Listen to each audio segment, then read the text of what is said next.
ដោយទេវតាប្រទានតាមការបួងសួងធ្លាប់បន់ស្ទង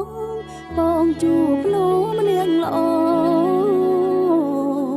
រួមដំណើរជាមួយក្នុងនាមគូស្រករស្បង់សកំតគ្នាដល់ចឹងគេធ្យូអូនបងតែងផ្ដល់លេដំឡៃរកក្បាយថ្លៃពីស័យថ្កុំកើងនឹង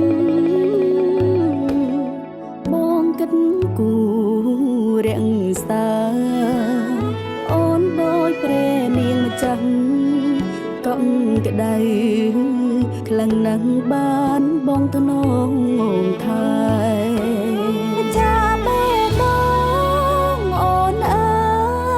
យអ្វីអាចប្រៀបស្មើបងទៅតួមានមួយសំពើក៏មិនដោះដែ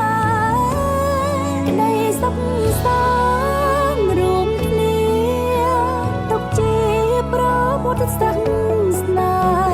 ហ៍រួមរស់ស្មងមិនប្រែស្នេហ៍ណានិរន្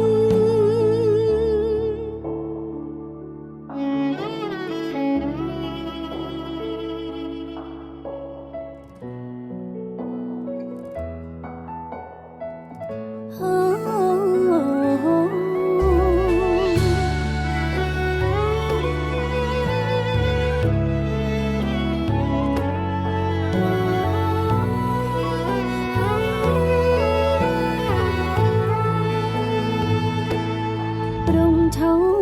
មឆាយជាផ្កាយសំណាងនៃអូ